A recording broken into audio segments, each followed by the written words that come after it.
جب نبی علیہ السلام نے فرما دیا تہادو تہابو کہ تم ہدیہ دو گے محبت بڑھے گی، معلوم ہوا یہ ایک سنہری اصول ہے۔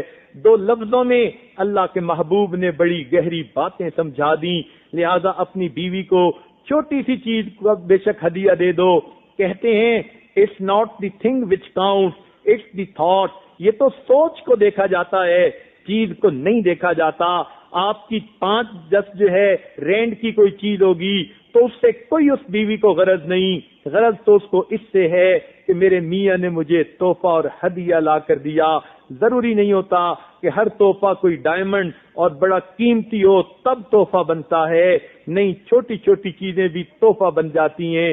تو کوئی نہ کوئی چیز اپنی بیوی کو تحفہ جو ہے دیتے رہنا وقتاً فوقتاً، یہ گھر میں محبت کا سبب بن جاتا ہے۔ چنانچہ ایک آدمی نے اپنی بیوی کو جو ہے ایک مرتبہ کہیں لے کر جانا تھا جہاں زیورات پہن کے جانا مناسب نہیں تھا، محفوظ نہیں تھا۔ چنانچہ بیوی نے بھی کہا کہ ہاں مجھے زیور نہیں پہننے، خامن نے بھی کہا نہیں پہننے، بیوی نے سارے زیور اتار دیے مگر ایک لاکٹ اس نے لے کر پھر گلے میں پہن لیا، کہنے لگی یہ تو میں ضرور پہن کے جاؤں گی۔ میاں نے پوچھا کہ آخر اس کی کیا وجہ ہے؟ وہ کہنے لگی کہ آپ کو تو یاد نہیں، مجھے یاد ہے۔ اس نے کہا کیا بات؟ کہنے لگی یہ وہ لاکٹ ہے جو آپ نے مجھے شادی کی پہلی رات پہنایا تھا، میں کبھی اس کو اپنے سے جدا نہیں کرتی، سارا زیور میں دے سکتی ہوں لیکن اس لاکٹ کو میں سینے سے لگا کے رکھوں گی۔ اس لاکٹ میں محبت کا پیغام ہے جو پہلی ملاقات میں آپ نے مجھے دیا تھا۔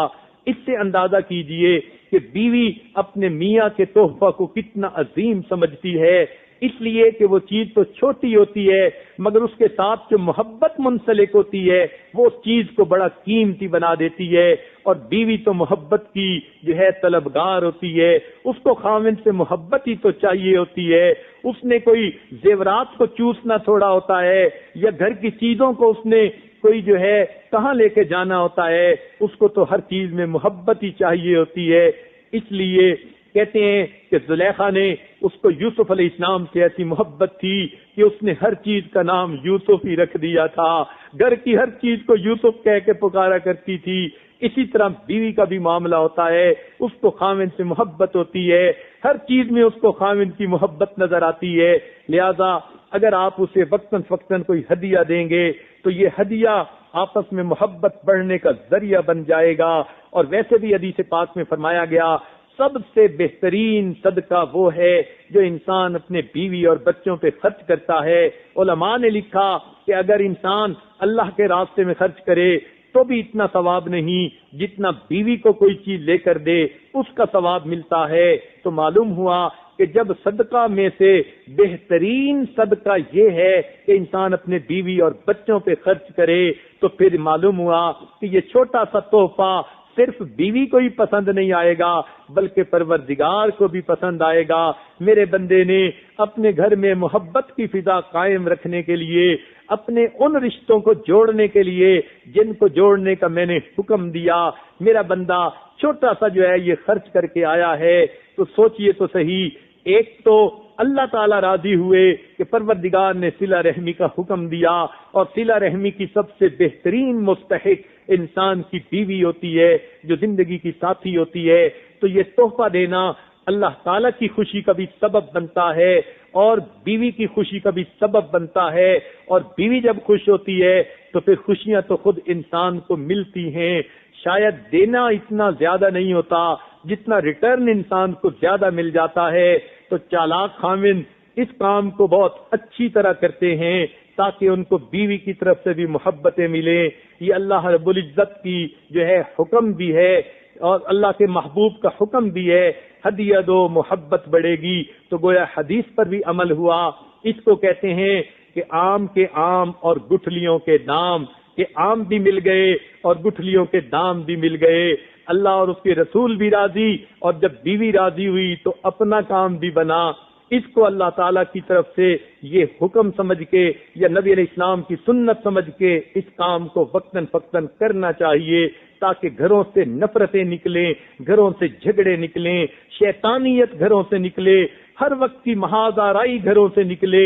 اس گھر کے اندر کیا رحمتیں آئیں گی کہ جس گھر کے اندر ہر روز میاں بیوی ایک دوسرے کے ساتھ بحث و مباحثہ کر رہے ہیں، ذرا سنیے اور دل کے کانوں سے سنیے۔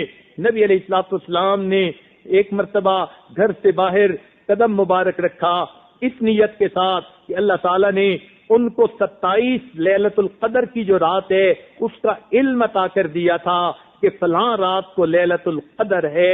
اللہ کے محبوب گھر سے باہر نکلے، میں اپنی امت کو بتا دوں کہ لیلۃ القدر یہ ہوتی ہے۔ جب آپ ابھی چل رہے تھے مسجد نبوی کی طرف تو راستے میں کیا دیکھا آپ نے کہ آپ نے دیکھا دو صحابہ کسی بات پر آپس میں بحث مباحثہ کر رہے تھے۔ جب آپ قریب سے گزرے تو بحث کی آواز آپ کے کان میں آئی تو آپ اس بات کو بھول گئے کہ وہ 27 وہ لیلۃ القدر کی پہچان کیا بتائی گئی تھی۔ نبی علیہ السلام نے فرمایا دو شخص کے جھگڑوں نے امت کو لیلۃ القدر کی پہچان سے محروم کر دیا۔ اب سوچئے جب دو بندوں کا بحث مباحثہ اور جھگڑا اتنی بڑی رحمت کے محروم ہونے کا سبب بن جاتا ہے تو جس گھر میں روز میاں بیوی جھگڑا کر رہے ہوں، ساس بہو کے جھگڑے ہو رہے ہوں، تو پھر اس گھر پہ اللہ کی رحمت کیسے آئے گی؟ لہذا ہمیں چاہیے کہ ہم اپنے گھروں کو محبت و پیار کا گہوارہ بنائیں۔ یہی دین اسلام کا حسن ہے، وہ دین فطرت ہے۔ جس گھر میں دین اسلام زندہ ہوگا اس گھر کے دلوں کے اندر محبتیں زندہ ہوں گی۔ اس لیے کہ دین اسلام کا مقصد ہے میرا پیغام محبت ہے جہاں تک پہنچے، یہ تو محبتیں تقسیم کرنے والا دین ہے۔ لہذا میاں بیوی کو دین اسلام کے مطابق زندگی گزارنی چاہیے۔